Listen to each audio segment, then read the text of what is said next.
Today we're sharing our favorite 6.5 cardigan patterns. And if you want to find out why there's a half in there, then stay to the end and you'll learn what that half is.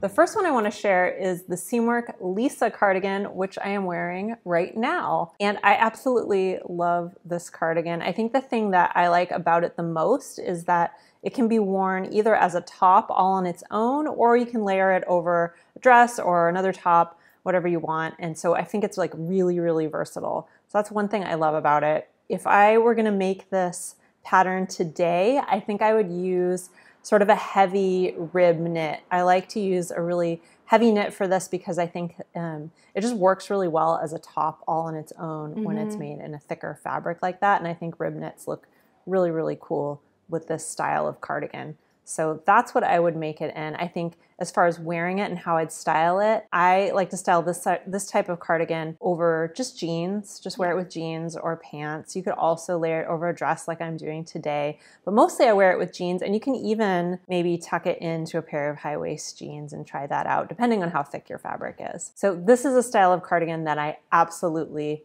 adore. Lisa is such a good one. Our next favorite is the Fuller cardigan by Cashmerette Patterns. Now, my favorite thing about this pattern, I have a lot of things I like about this pattern. I really like the more fitted vintage fit, but my favorite detail in this pattern is the raglan sleeves and the darts at the neckline on the shoulder. I just think that's such a cool detail and brings a lot of life to something that's otherwise really simple and classic. If I were to make this today, my dream version would be in like a fuzzy wool knit in like a vibrant color, and I would wear it with like a high-waisted pair of trousers, like the Nolan pants or Ani. I think would be really cute with it. The next one that we wanted to share is the Grainline Driftless cardigan, and this is a pattern that's been out for quite a long time, so you can find a lot of makes out there in the world and see it in a lot of different fabrics, which is really awesome. And what I love about the Driftless cardigan is that it just has this very simple style with a lot of drape, and so it's just really easy to wear 3 seasons out of the year. I think it's really, really easy to layer, and I really like the casual kind of drop shoulder and the pockets. It just makes it a great piece to throw on over a dress or a skirt or basically any outfit, but especially when the weather is cooler. So I just think it's a really good wardrobe workhorse, this style of cardigan. And I think if I were making it today, I'd probably use sort of a slubby linen knit, I think, because it's such a drapey cardigan, kind of similar to the Oslo cardigan that you're wearing. It's just something that's a little bit lighter, maybe even a little bit sheer, I think works really well with a style like this. Just something that has drape is what I would look for.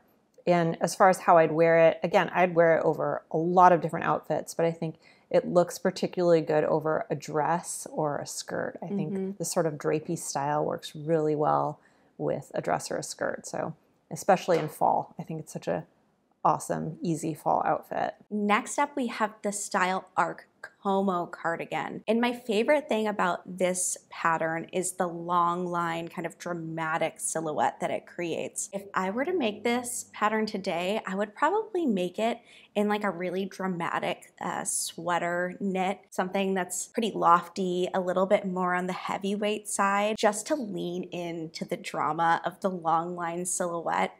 And I would probably style it, surprise, with a pair of jeans. I think it would look really great with a pair of jeans and with a bodysuit underneath, like the Ariane bodysuit. I think would be really, really cute and add like a little bit of simplicity to more of a statement cardigan. That sounds really cute. Or something with a print, I think, that has that heavy weight but has a print on it, like a stripe or a zigzag or something. Yeah, prints are great when you have so much real estate to work with.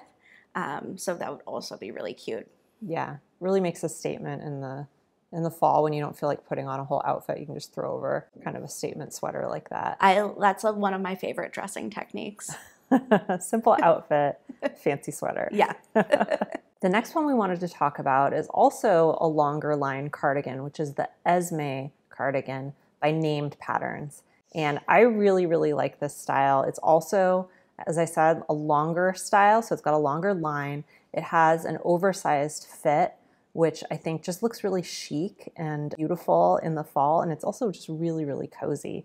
So this is a style that I really have found myself wearing a lot when the weather gets cooler, and I love the comfort of it, and it also has kind of a dramatic look to it at the same time. So I really, really love this pattern. And the fabric I use for this, so I have a cardigan, a long line cardigan that I thrifted that's kind of in a similar style. That's a white cashmere.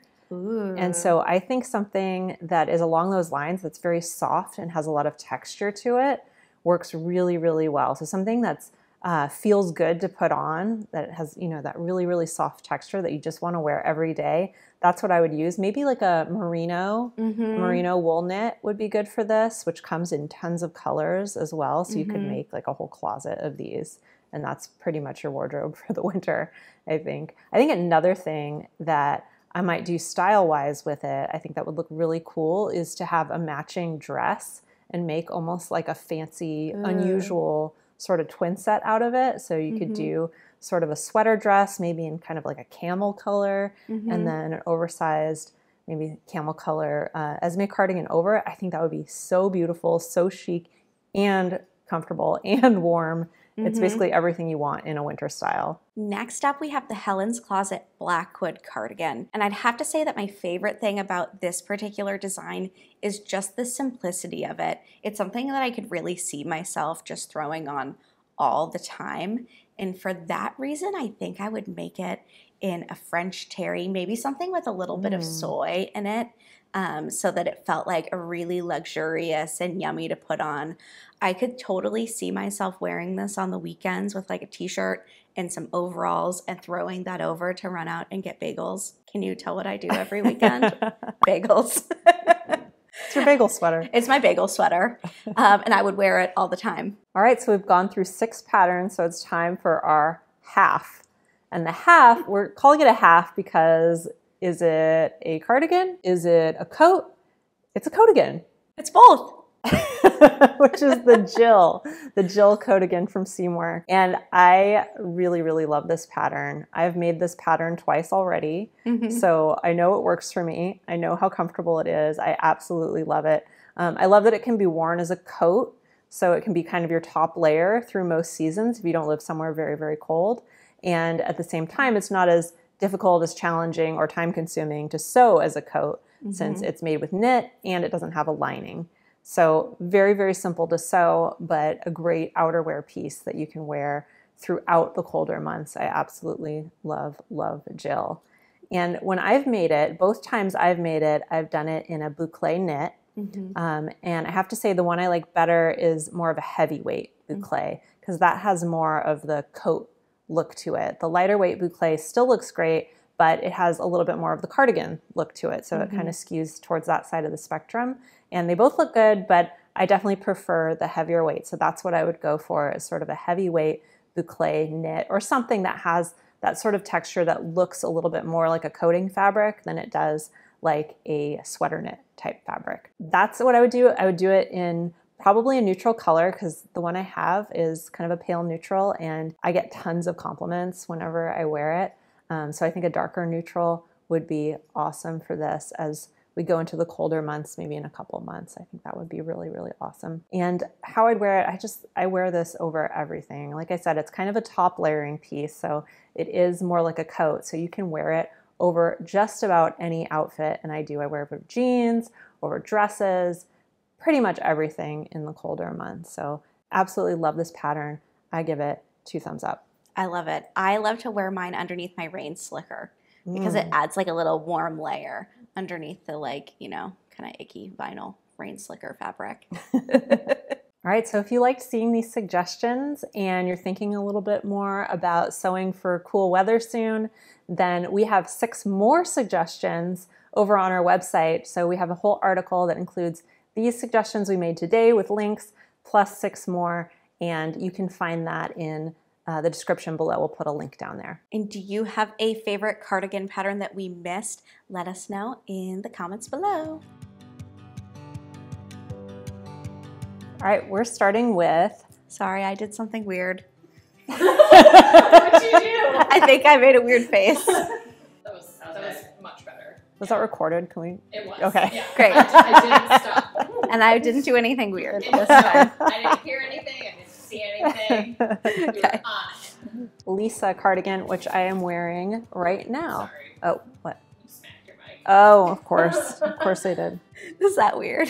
No. Bagel sweater. It's a bagel sweater. Yeah. You know you're gonna have a little bagel pop up. Yeah, of course. Many pop-up opportunities. Just like a thought bubble with a bunch of bagels populating in it.